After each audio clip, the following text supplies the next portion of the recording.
I think we can start. Thank you all for being here.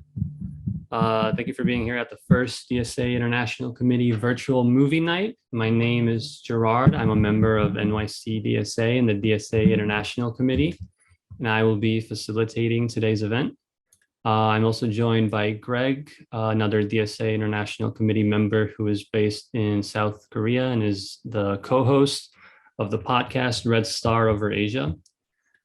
Just as a reminder, this event will be recorded and put on YouTube afterwards, except for the actual film screening itself, which we will link in the description if you're watching the recording. And anybody who wants to ask any questions for the panelists for the Q&A section, use the Zoom Q&A feature, and we'll try to get to everybody.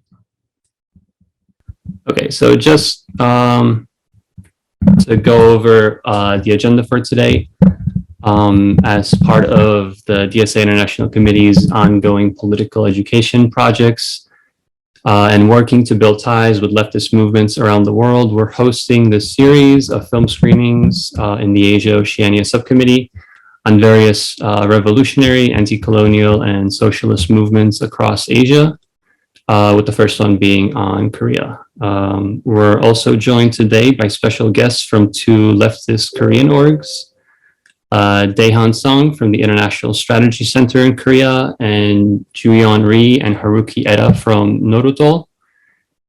We will also be streaming this documentary on the history of leftist movements and popular uprisings in Korea, primarily focused on the 80s. And we will then have a discussion about some of the events in the film and other leftist uprisings since then, as well as talk about the contemporary struggles and some of the ISC and Nodutdol work that they have done. We will end with an audience Q&A section and then share some further resources on Korea at the end. So just to give some background on the film, Korea Until Daybreak was produced in 1990 by Hee-jung Park, a longtime Korean activist and filmmaker who has also worked on several other Korean films, including Homes Apart and North Korea Beyond the DMZ. The film was made on Deep Dish TV, which was the first grassroots satellite network launched in the US in 1986 as a platform for community-based organizations and visual artists and social activists to create public access television content focusing on topics like US imperialism and racial justice.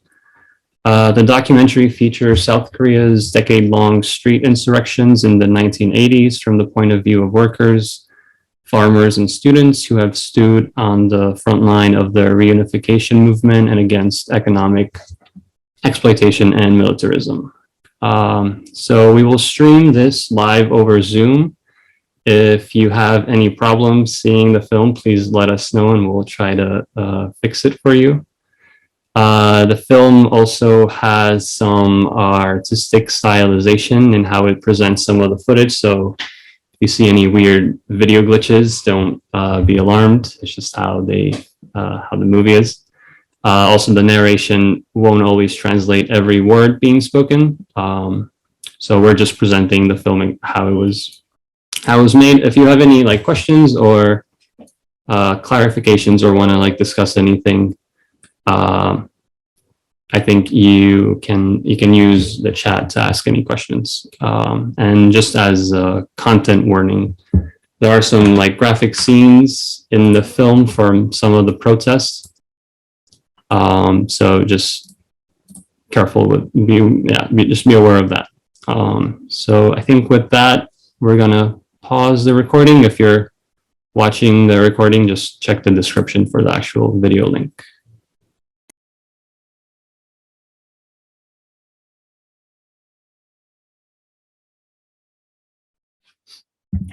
Wow, this is the third time I'm watching this in the past month, and it's still so emotional, especially the ending.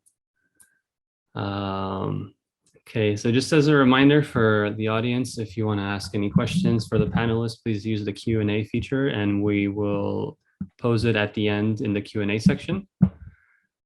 So just to open up the discussion, I think everybody can kind of jump in on this. I think the film kind of details many events and radical uprisings, and in the US, you really only really taught about Korea primarily about like propaganda about the role of the US in the war. So maybe we can talk a bit more on some of the specific things in the film, since there was like so many from even just this like kind of small period of time in Korean history. So like if anybody wants to jump in on any specific things, I think we could start from there maybe.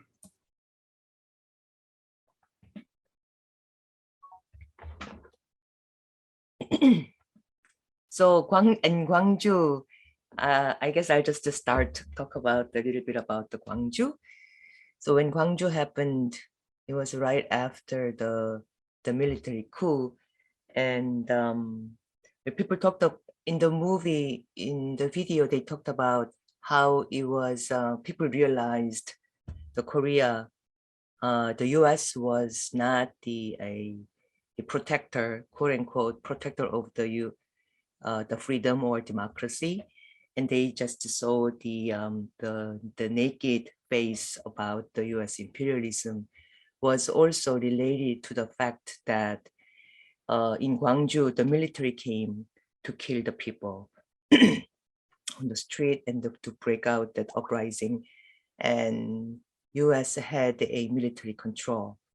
I mean, still now to the present day, the U.S. has the wartime operational control over all the U.S., all the South Korea's military, right?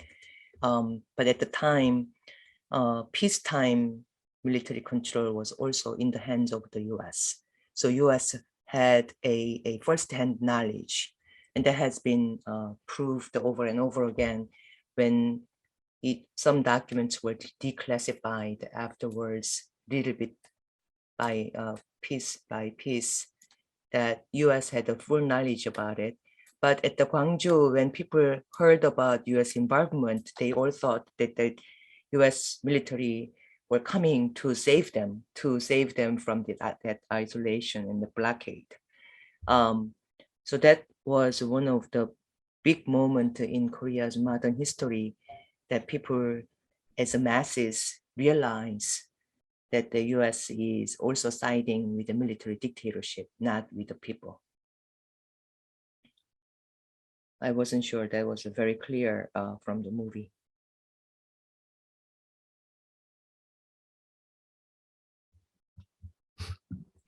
Yeah, and of course the movie was made in 1990. It doesn't cover a lot of things in, that since then, of course.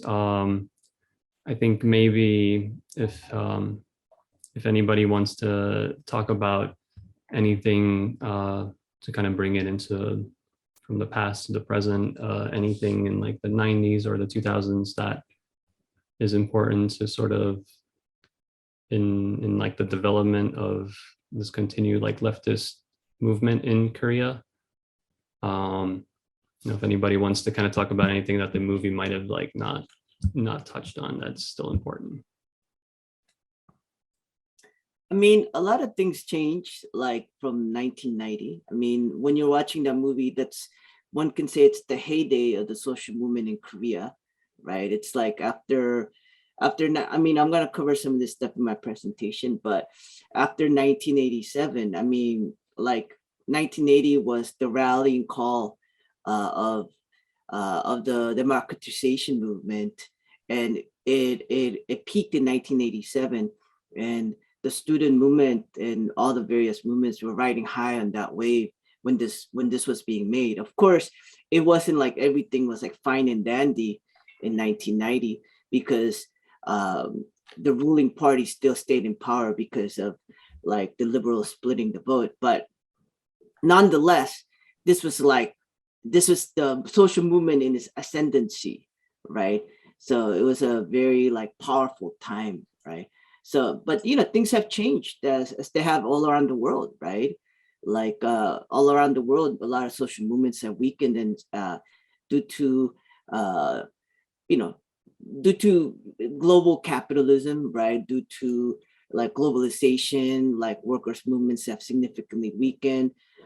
Student movements have also like, I think that was one of the questions, right? Like, what's up with the student movement now? It's like it's significantly weakened. You know, it doesn't play the role that it did. You know, people are working to revive it, but it's nowhere near like what it used to be, right? So.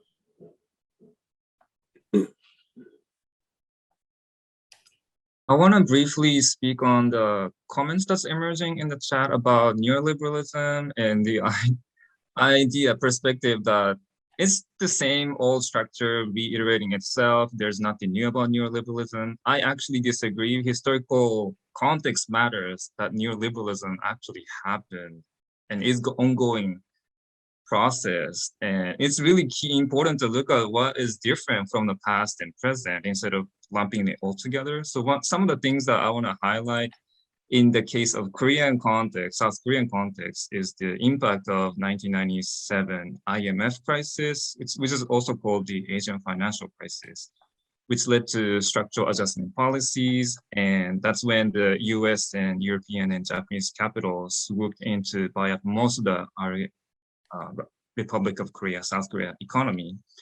And everything that was public became, not everything literally, but a lot of the public corporations became privatized, and the the exponential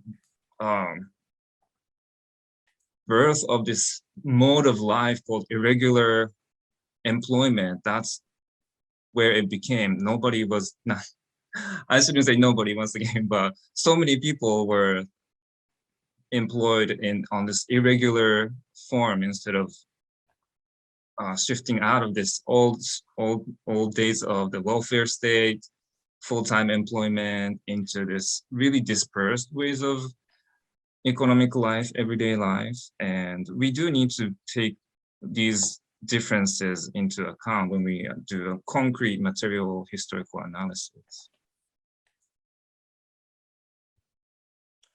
I also, before like it goes deeper, I would also like to say that, you know, in Korea, there is a national security law, which prohibits generally of all the leftist movement. I mean, there was a brief mention in the movie also about, like, you know, all the leftists are going to be framed as a communist and they can be persecuted. It's a very heavily McCarthyist idea, and, you know, starting from like 1947, it has been amended a bit, but it's basically the government has a right on or control repressing any leftist movement, progressive movement, labor union. They can just say they are aiding and abetting the North Korea. So division is for, like, that's why every movement, every different sector, like workers, peasants, you know, even women's movement. I mean, in recently, like, you know, all the queer liberation movement were also called as a pro-North movement, because, you know, they are attacking the government's authority, and of course, therefore, they are pro-North and they can be persecuted under the national security law.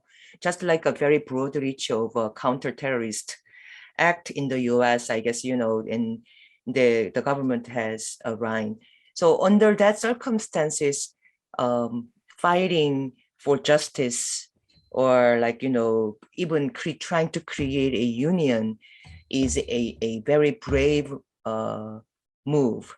And these people who were like in their 20s, in the 80s now are like they are in the 50s. So they may not agree that, you know, the students are very weak, student movements are weak right now compared to the 80s, that because, you know, we had a military dictatorship coming harshly down on the people, so that people needed to uprise and fight, you know, tooth and nail. But now they are the establishment. So they are more like subtle in keeping the order together. So, you know, what do you do when you are fighting against that establishment? You know, there's a lot of subtlety, I think, has to be implied to the leftist movement.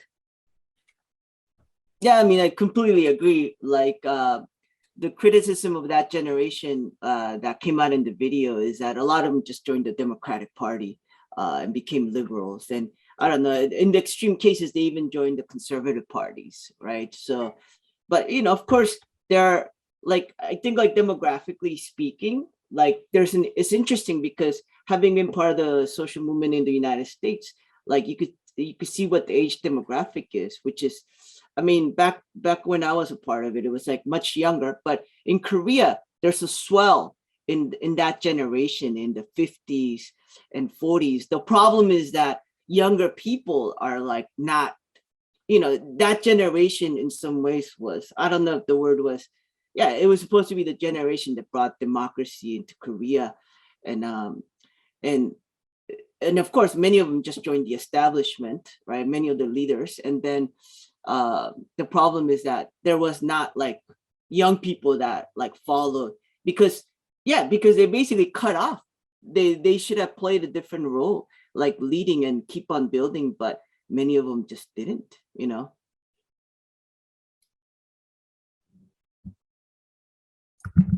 Thank you all for that clarification. It's complex history. I think in order to talk more about this and the contemporary movement, we're gonna hand it over to Daehan, who is part of the International Strategy Center Secretariat and is in charge of the ISC Progressive Forum and Economic Policy Team. He has organized for the Labor Community Strategy Center in LA and API Youth Promoting Advocacy and Leadership in Oakland. And the International Strategy Center is a nonprofit organization rooted in Korea's social movements and reaching out to struggles, campaigns, movements, and experiments abroad. The ISC is made up of organizers, researchers, translators, interpreters, students, professors, and political party activists in Korea and abroad. The strategy is to bring the alternatives and the struggles of those abroad to Korea's social movements and vice versa. And they are driven by the belief that in our globalized world, greater exchange and solidarity between social movements is the only way we can strengthen our local and global movements to build a world beyond capitalism.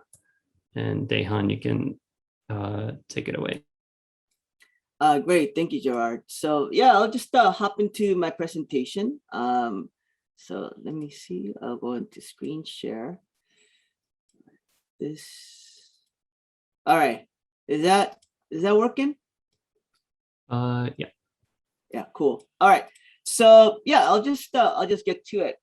So looking at a lot of the questions that were sent over by the DSA, I realized that maybe the best way to answer them in a concise way was by sharing some Korean modern history. So in Korea, there's a proverb that when putting on a shirt, when you put on the first button wrong, the rest will likewise follow. And one can say the same about Korean modern history.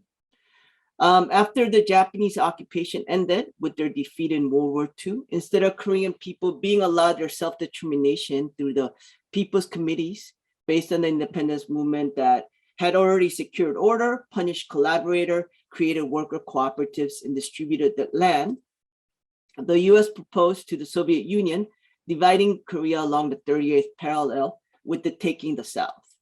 Then it declared the US military government the sole power in South Korea. And if this image isn't explicit enough, the tone of this proclamation should make clear that Korea, despite not being an enemy combatant, was not being liberated, but was being divided and occupied. With insult added to injury, the Japanese occupiers were kept in power until the US forces in Korea came in. So the US built a government based on Japanese collaborators to govern Korea. It's no surprise that the government that formed never brought any of these collaborators to justice, and thus the first button was put on. Despite joining the losing side, these Japanese collaborators and the landed property class only governed Korea because of their backing by the United States. It was the Korean War and the red baiting that followed that consolidated the control of these Japanese collaborators. In the years leading to the Korean War and that followed it, the left was nearly wiped out in South Korea. Countless were lined up next to a ditch, shot and buried in mass graves. Others were thrown down mine shafts. Wiping out the left and the red baiting that followed would consolidate the power of the conservatives. It would take decades for the Korean left to reemerge again. So moving on to the 1960s and 70s, the next important moment that we come to is the 1960 April 19 revolution by students that brought down Syngman Rhee. However, unable to come up with a coherent left alternative government, a year later, Park Chung-hee led a military coup that put him in power until 1979. It received support from the US as a bulwark against communism. Aid and access to US markets created the conditions for South Korea's industrialization and the consolidation of power under Park Chung-hee. And of course, this brutal industrialization marked the days of Chun Tae-il, a young worker who in 1970 burned himself in protest, thus reigniting the democratic labor movement. There were actually worker protests last Saturday, November 13th, on the 51st commemoration of his sacrifice, calling for an end to irregular workers, which Haruki mentioned. And yeah, of course, the assassination of Park Chung-hee in October 1979 brings us to the 1980 Kwangju Uprising. After a brief political spring that is unable to offer a viable alternative, Chun Doo-hwan declares martial law. Protests erupt across the country, but were put down everywhere except in Kwangju, where people drove out the military and they peacefully ruled themselves in the 5 days that would be known as the Kwangju Commune. Right? Of course, as you saw in the movie, the uprising was brutally put down and a complete media blackout was put in place. However, despite the media blackout, Kwangju becomes a rallying call for the social movement. Students are politicized in secret meetings that show video footage of ordinary Kwangju civilians getting beaten, shot, and killed by paratroopers. Students are also politicized by the fact that the US knew and allowed the brutal repression to occur. And as the video shows, the democratization movement led by students culminated in the 1987 June 10 Democratic Uprising, which accomplished direct presidential elections in 1988. Of course, this is also a time when unions were organizing en masse. There are anecdotes about organizers creating 2 to 3 unions before lunch and then organizing 2 or 3 more before dinner. And of course, this takes us to the 1990s, right, where we have the IMF crisis, which Haruki mentioned. Without going into too much detail, the Korean government opened up its markets to capital flows that allowed hot money to flood in and then to rush out, leaving major Korean companies bankrupt and laying off their workers. The picture is of the evening news announcing major Korean companies that had gone bankrupt that day. Right? What eventually stopped the crisis was a meeting with the United States in which South Korea opened up its companies and foreign investment in exchange for the US calling off the creditors. Despite the structure of the Korean economy being relatively sound and the crisis being a liquidity one, ending the 1997 IMF crisis required introducing laws for mass layoffs and the flexibilization of labor that turned half the workforce into temporary contract workers. This significantly weakened the labor movement. And just fast forwarding to the 2000s and 2010s, in some regards, the struggles that happen in this period can be termed citizen struggles, right? But not in the conservative meaning of citizen, but in the citizen as participants in a democracy. Many of these were people coming to join these protests or mobilization on their own, such as the 2002 candlelight protests against the killing of 2 junior high girls by a US armored truck. However, the ones I'd like to highlight are the Sewol Ferry tragedy and the 2016 candlelight protests that brought down President Park Geun-hye. It completely transformed Korean ethos to one that refuses injustice, as can be seen in the movements that followed, such as the feminist Me Too movement and the various exposés of abuses by high-level officials. However, in many ways, the left, fragmented and without a clear vision for the masses, was unable to win them over and ride high on the candlelight protests. As a result, all this energy went towards the liberals that now find themselves unable to carry out their mandate.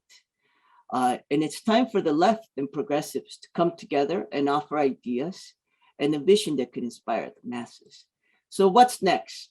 Well, we need to build up our social movements, the labor movement, the farmers movement, the women's movement, student movement, LGBTQ, disabled people.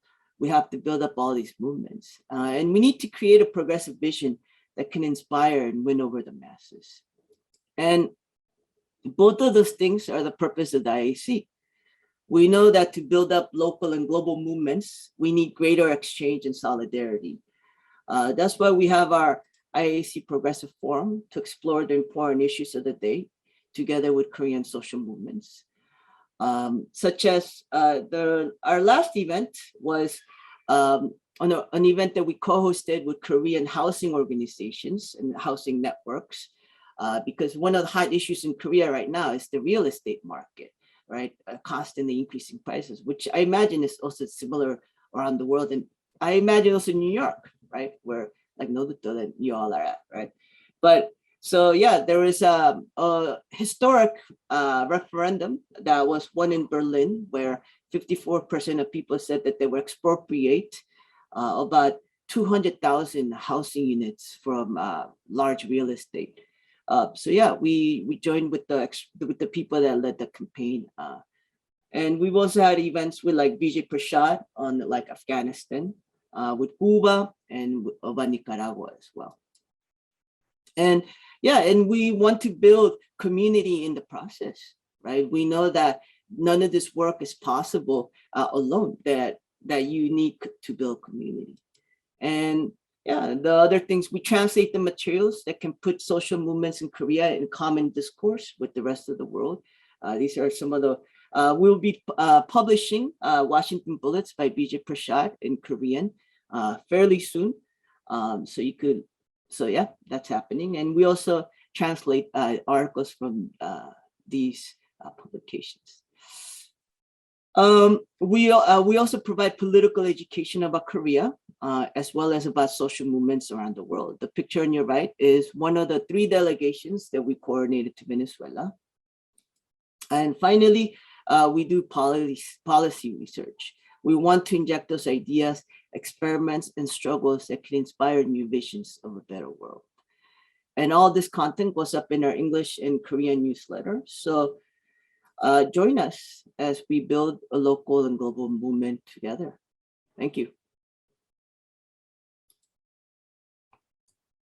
Great. Thank you, Daehan, for a great presentation. For our next section, we're going to hand it over to Nodutdol, who is a group of diasporic Koreans and comrades based in occupied indigenous lands known as the United States and Canada, who organize for a world free of imperialism and for Korea's reunification and national liberation. Ju-yeon Ri is a first-generation immigrant to the US living in the metropolitan New York area. She volunteers at and is a member of Nodutdol. She is also a board member at Korea Policy Institute and holds multiple memberships with overseas Korean organizations supporting peace and reunification work. And Haruki Eda is a third-generation Zainichi Korean born and raised in Japan. He has been involved in the Korean diaspora community in the US for almost 15 years as an organizer, educator, and researcher. And we're going to hand it over to them. Hi. Well, in the movie, in reference to Kwangju massacre, and I mentioned about the US, it was awakening moment for the people about the US imperialism. And I just wanted to also address the fact that, there was some question about reunification, and a lot of people are opposing it. I am not quite sure if we actually do a meaningful poll. The reunification is such an important key factor or concept for people's movement. Not only the leftist movement, but when we are dealing with anti-imperialist work, the reunification and holds so much value in not only the bringing people together as a one people, but all not so much of that, but about how to fight a U.S. imperialism and foreign interventions and create a self-determination of the people. So in the US also at the time, similar time, late 80s, early 90s, we had an awakening movement. The Koreans learned it, and then there were so many different organizations, and we were trying to make a connection and then build a grassroots movement within the immigrant communities. And that's how, and we wanted to create a space for non-Korean speaking group of Koreans as well. And that's how the Nodutdol was being formed. And we worked with the Koreans in Korea. Koreans can handle their own fate by themselves, and they don't need this US intervention or any other imperialist interventions. Even in this globalized market, I think everything is so much overrated. So we are trying to build an solidarity directly with the people-to-people contact. So we go to North Korea and South Korea, and make connections and try to educate ourselves about the actual situations in South Korea and North Korea, and build a connect with the movement there. So one of the programs that we do is KEEP, the Education and Exposure Program, and in order for us to connect with the people who are standing up against the US, the political, economical, cultural, imperialist, and capitalist exploitation by the US, that we try to meet with them. So that's a KEEP trip, and the KEEP trip, through the KEEP trips, we learn like firsthand the knowledge about the people's movement. We also do a lot of political education within ourselves and public education as well. Actually, Daehan was one of our participants in this KEEP program, KEEP program too, and Haruki as well. So I'll consider that, and then Haruki is going to talk about some of the programs and the lessons that we learned. Yeah, thank you, Jaeyeon. I want to talk about the main sort of lesson and theme that's emerging through our participation in the delegation program to North Korea, or DPRK. And the one thing I would always emphasize is that we need to move beyond this false narrative of good Korea versus bad Korea, right? South Korea being good and North Korea being bad. So I want to emphasize, I'll just stick to 3 elements today: ideology, politics, and economics. So when it comes to ideology, right, in viewing Korea in terms of these vague ideas like democracy and freedom only keeps us away from the reality. So we have to ask in material terms, who's benefiting from propagating these vague ideas? In South Korea, South Korean ideology is liberal capitalism, as we just watched, and it's with enormous US imperialist control, including military occupation as well as foreign ownership of capital. And it also extends to a handful of wealthy families called chaebol, or conglomerates, that were already sort of selling out during the colonization era. So as I mentioned a little bit briefly earlier, the irregular workers are now almost half of all workers today in South Korea, and almost half of all elderly people are in poverty. And as they have mentioned, also massive housing crisis is tied to the real estate speculation system. So it's a mess. On the other hand, right, the DPRK ideology in North Korea's ideology is socialist, and it's connected to the history of socialist revolution. But it's uniquely Korean because the official ideology is called 주체 or self-reliance, and it's tied to the history of foreign domination as well as the DPRK's own experience with their independent economic development that is all coming internal economic development that is not completely reliant on foreign capital.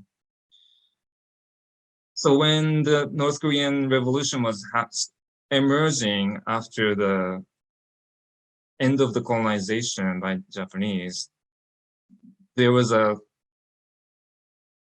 key roles that were played by all the grassroots movements in terms of anti-colonial revolutionaries sort of organized. Both revolutionaries as well as everyday people organized this thing called People's Committee, and that played a central role in sort of moving the revolution forward. And this ideology of 주체 or self-reliance really foregrounds workers, farmers, as well as students and intellectuals, which sort of resonates in the South Korean landscape as well. So that's the ideology element. When it comes to the second idea of politics, we also once again need to ask these critical questions of who controls the state as well as the market, right? And who has agency, who is sort of seen as the agent of politics. In the ROK, the politics sort of shifted, as we have seen in the film, from military dictatorship towards neoliberal privatization, or the free trade regime that is led by two major economies, right? Neighboring economies of US as well as Japan. On the other hand, the DPRK politics operates as a socialist state with democratic centralism.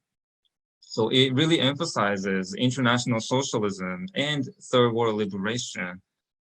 But the end of the Soviet socialism really strongly impacted the ideology or politics of the North Korean system. So that's something we don't always hear about, right? We in the US learn a lot about people of color struggles, but when it comes to North Korean and Korean Revolution, that's always sort of seen as something disconnected. So that's one thing I also want to emphasize.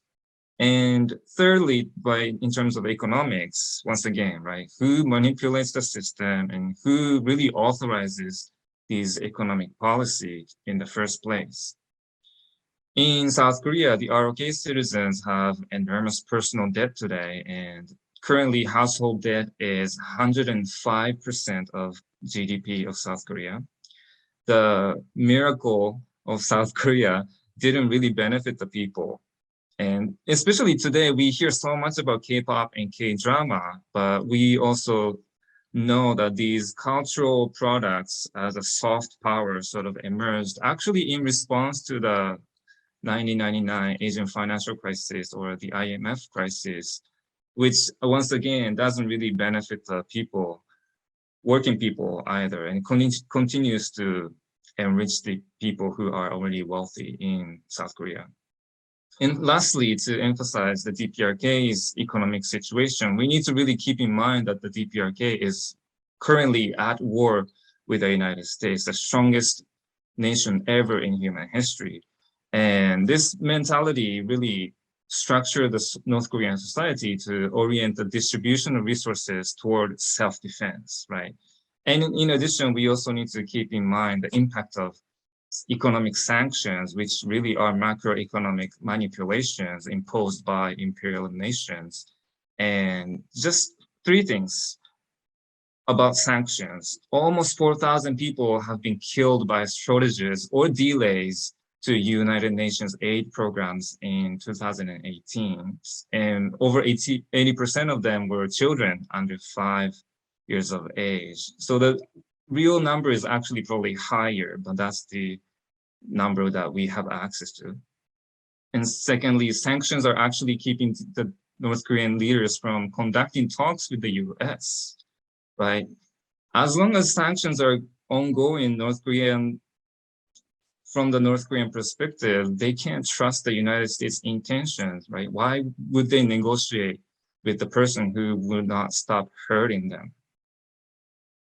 So ultimately, nothing can justify the killing of these children every year due to these economic sanctions. And overall, I want to emphasize that everything we've been told as people who live in this country, in this society, there's so much more background context that we don't always know, and we need to actively sort of interrogate what is going on.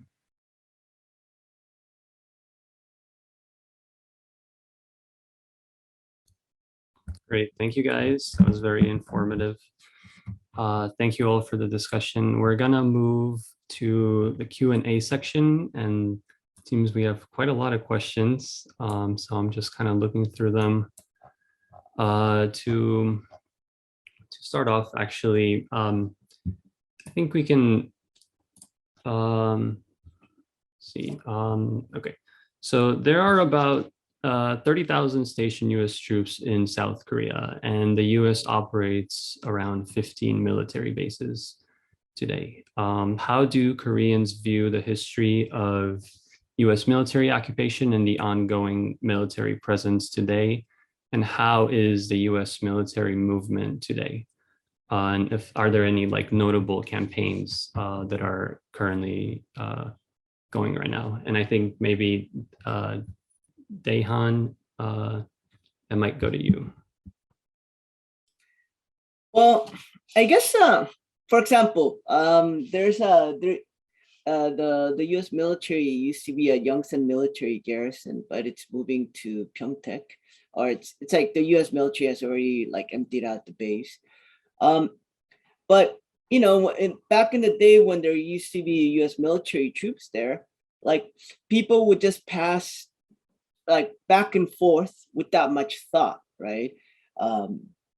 Because in some ways you got to imagine it's been 80 years, right? Some people's whole lives it's just been kind of like a reality that there's a US military like in your country, which is absurd if you think about it, that there's a foreign military, right?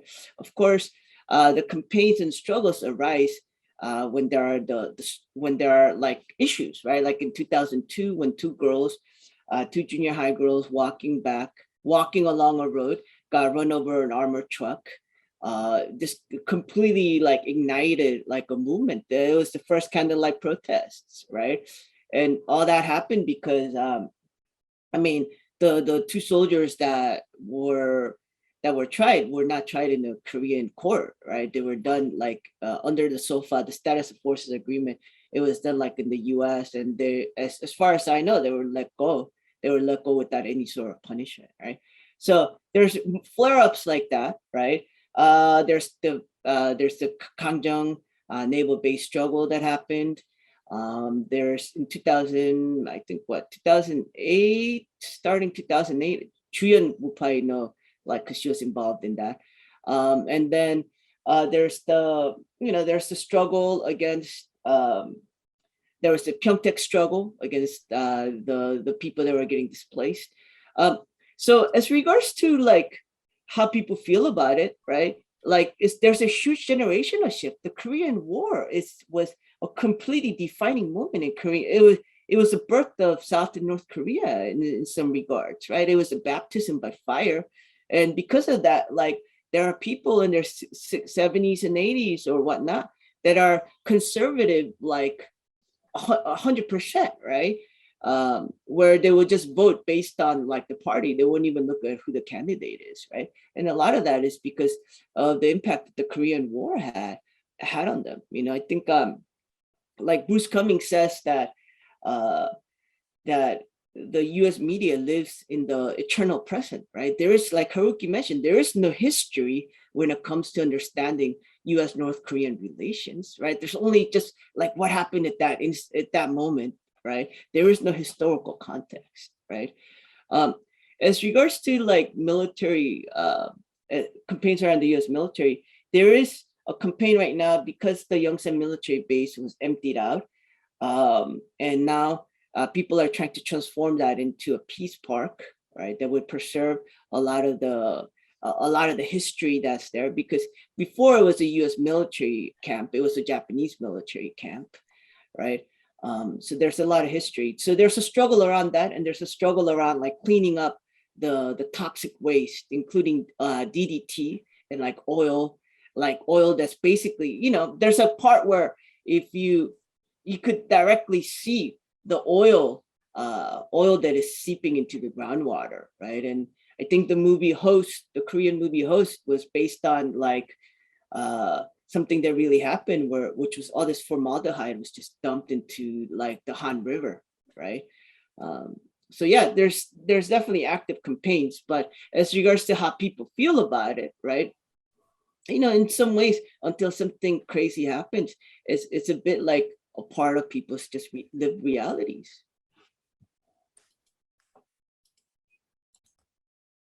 Yeah, thank you for that great answer. Looking through the questions, a lot of people are asking on the sort of based on like how have these movements sort of changed from the 80s, 90s till today? Are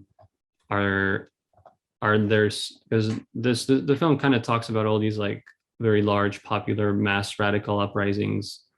How has this kind of changed today? How are things like the issue of reunification still seen today? Is it still the same as portrayed in the film? Have things changed based on like the new generation of people, or yeah, how would you say things are currently in Korea? And I think anybody who wants to take.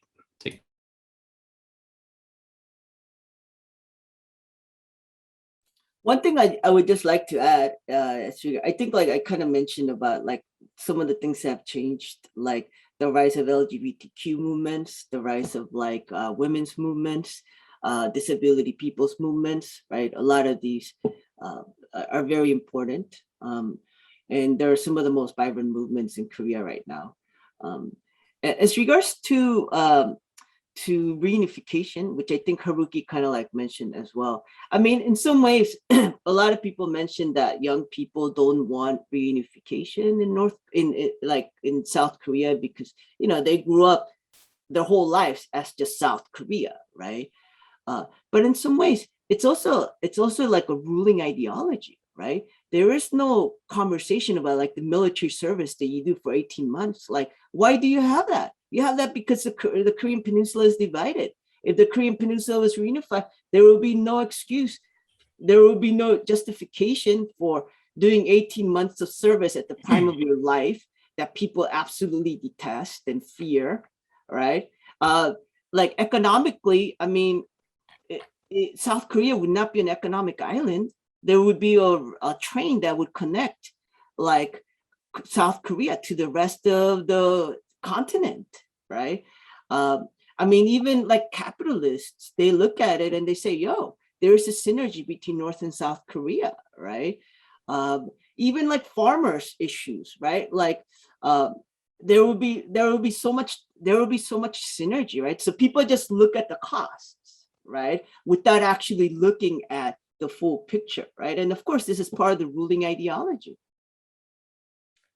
I also agree with Tehan on that ruling ideology, but also I think the fact that, you know, young people are not indifferent in reunification is also like a kind of I'm not sure if it's really fact-based, but it's mass media is making it look like that. So then, you know, a lot of surveys, I mean, you know, the military presence is always there. And not only the Pyeongtaek and Jeju, but, you know, we have a 70 military US bases there, and they are occupying the land. And because of the thought, people were worried about, you know, putting US is using the Korea land as a battleground between China. So US can wage a war, but they are going to have it in Korean Peninsula. I mean, why is that? How could that be fair? There was a lot of alert, But then, when media is not covering it at all, people keep forgetting. And then the radar base is being built as of right now. And weekly, every like 6 o'clock in the morning, that there is a struggle between police and the military and the residents, and the peacekeepers are going in and continue the battles, like stopping the cars coming in, and trying to resist the buildup. So I think there are a lot of things that we don't hear and we don't see it on the reports. But in actually, when you talk to people, that they always recognize the need for reunification and for neutral Korea, and or like to get rid of the U.S. influences. Yes, there is a rise with a conservative wing, but I do believe that there has been. I mean, the massive uprising was always possible because there was a continuation of the movement, and then the teaching of the movement continued throughout the generations. And that's one of the work that we do also, is that we don't want it to be discontinued to the people in the US. And that's why we are taking it, taking it on.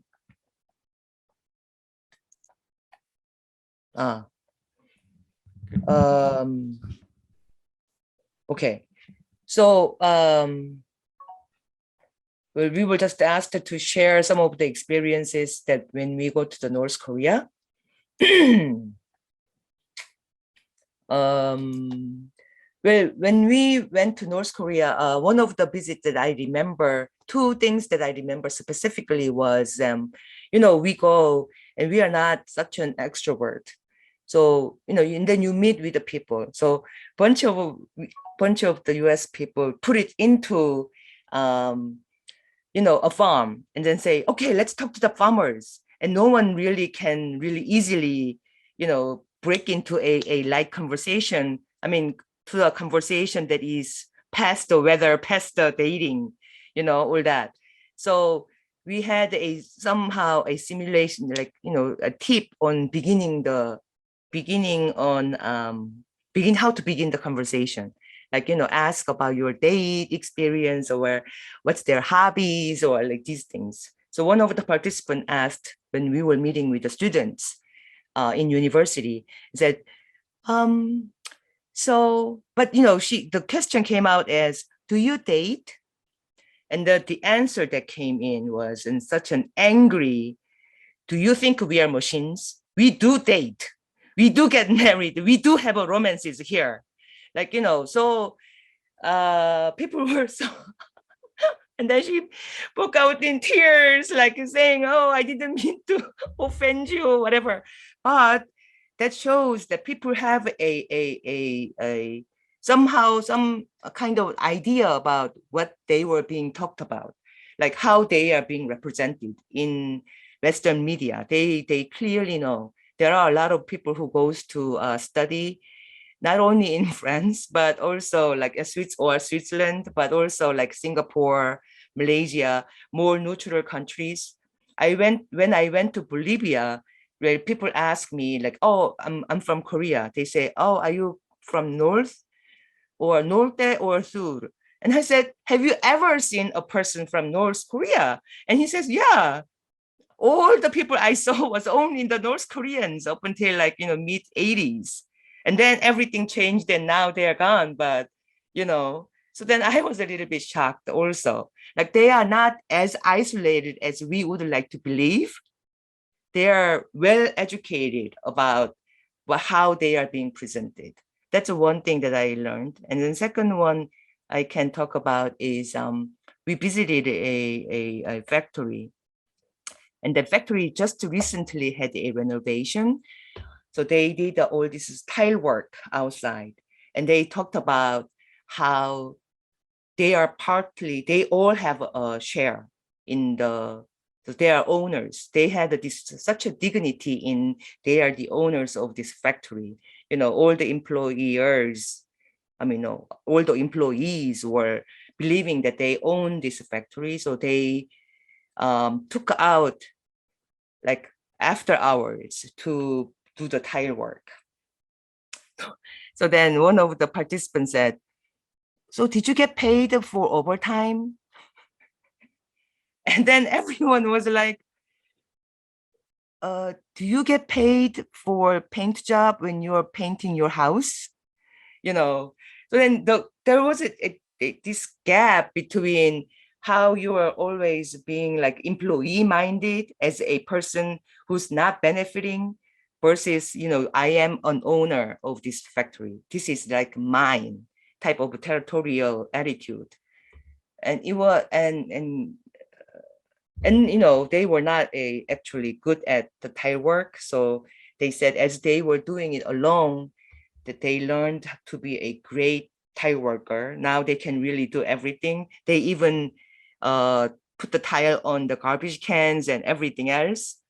But and then they redid the whole thing that they did the first time because they got so much better. So when I go to North Korea, what I see is such a dignity and pride of living and making this socialist country. Yeah, Haruki. Yeah, I know we're pushing time. So one thing I want to emphasize about our program in sending delegations, it's like, it's different from tourism, right?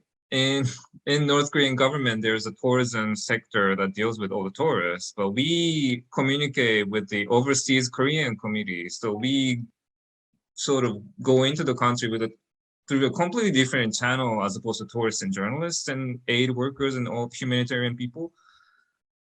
And we've been doing for years and years. So it's not like we visit once and that's it, right? Some of us have visited repeated times. And as a program, as an organization, we've built and cultivated trust and relationship with the DPRK government, or at least the overseas Korean community people. And we make requests on where we want to visit, right? We've requested to visit factories, farms, schools, anything that's way beyond what the normal tourist would be shown to, such as museums, which we enjoy too. But so we have a completely different perspective, both organizationally and interpersonally, what this delegation actually means to us and to them. And that's something that makes me hopeful about continuous process of trust building and relationship building.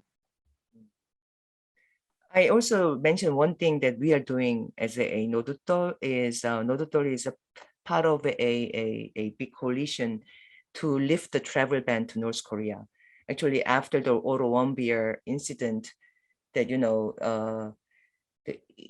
even Biden administration had extended the travel ban to North Korea, and that's really not endangering, but, you know, we are suffering because of that ban, and our program has been at a halt because of the travel ban. And I think they are using it as a political weapon too. So we would like to have a right to visit North Korea, and maybe we will be reaching out to every one of you, you know, to help us our campaign.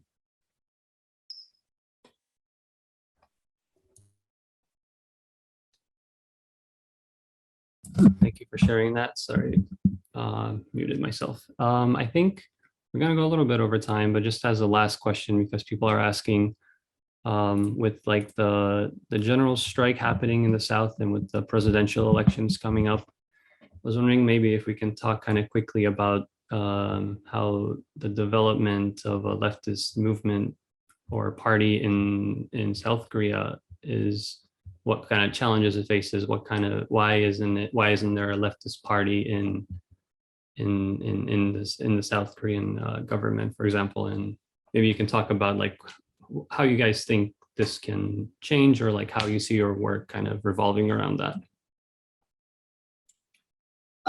Well, I mean, the history is a little bit like there is a, well, it's kind of complicated, and I think people have different opinions. So let me just start with that disclaimer. But there was a progressive political party in starting 1990.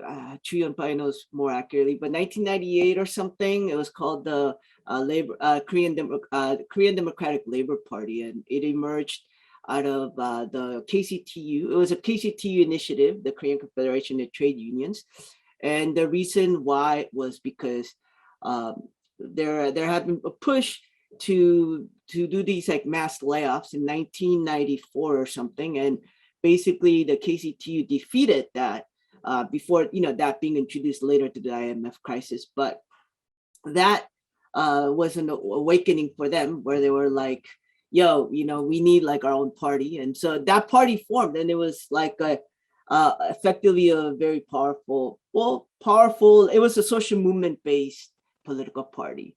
Now, as regards to political parties, I would say there are various different parties. Maybe one party that to some degree, in my opinion, it's like its soul, if that makes sense, or its spirit, its character has not yet been determined, would be the Justice Party, which perhaps is kind of like has like liberal elements and also has very strong social movement elements to it. And perhaps that's the biggest alternative party, if one may say, that has progressive liberal leanings. And it's as regards to the presidential elections right now, I mean, yeah, it's turning out to be a very dynamic presidential race. It kind of seemed like the liberal candidate was just gonna win, but it kind of now it seems like it's a little bit up in the air. But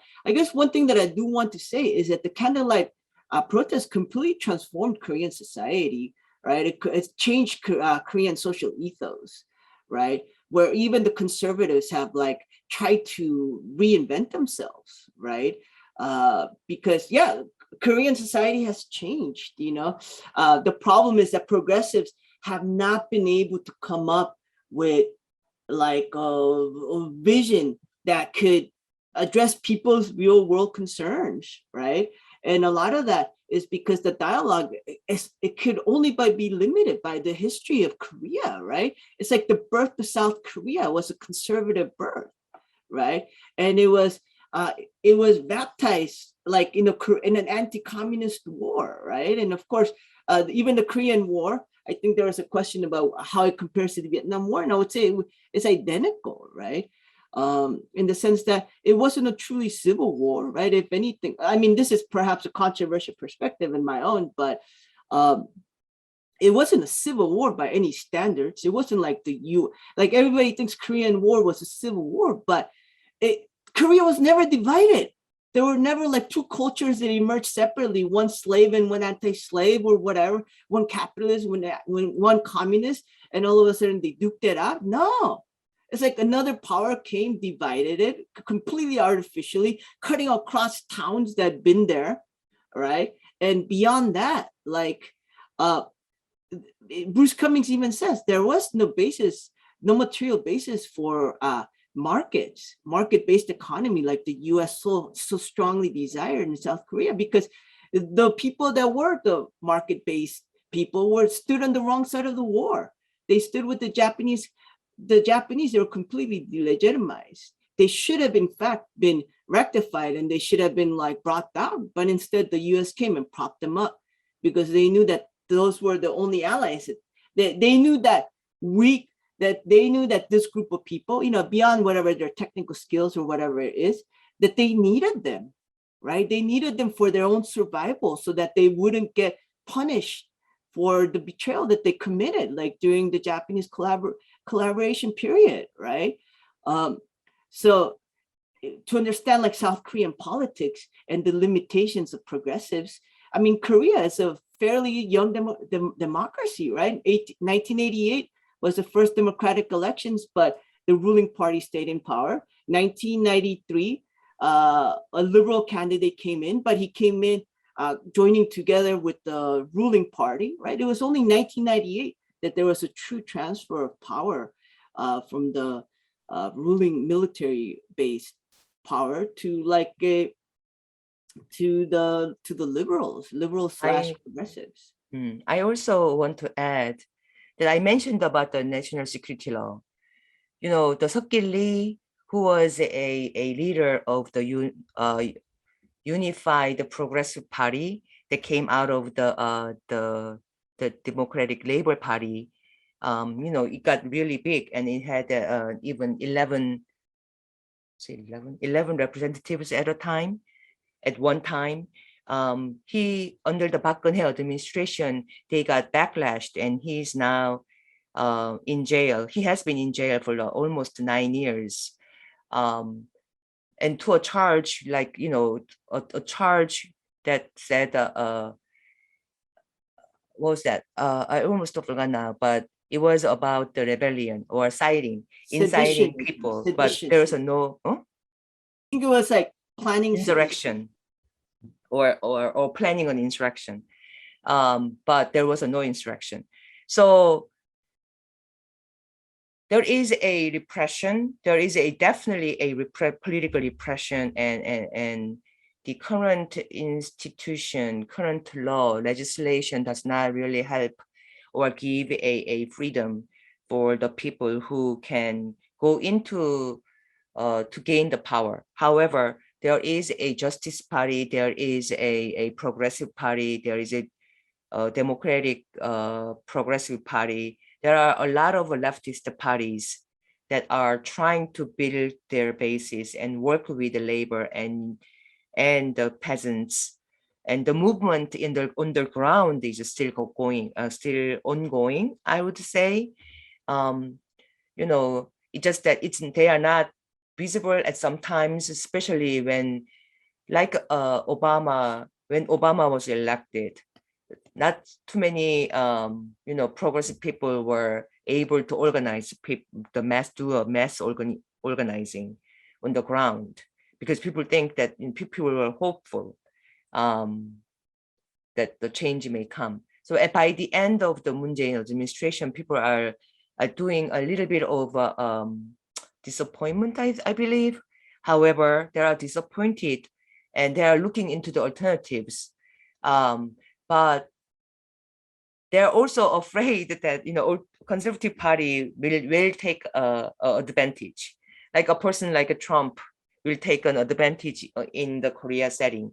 So there is a lot of debates and talks right now, but I'm positively sure you will see other progressive or leftist parties in the US soon. There are like support committees, and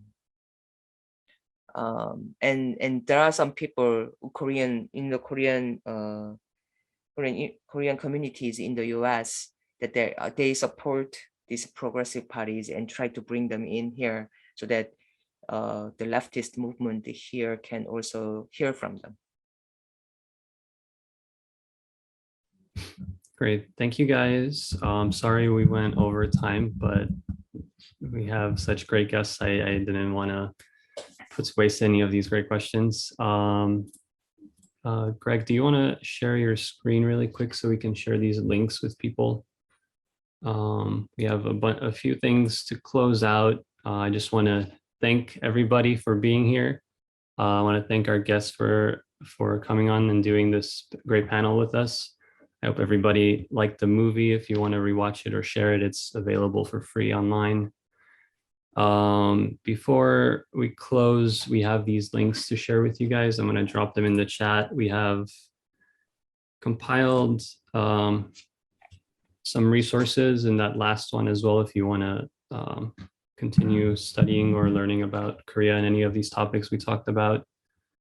And follow the ISC and Nodutdol at these links, as well as joining DSA and the IC if to build a socialist movement in the US and continue our anti-imperialist and internationalist work in the IC. And we will probably be following up with our guests to take on any sort of like anti-imperialist or anti-sanction work that the IC has been doing. So if you're interested, join the IC or keep an eye out for that if you want to get involved. And with that, I'm going to close the recording. Thank you everybody for sticking around. Sorry we went over time.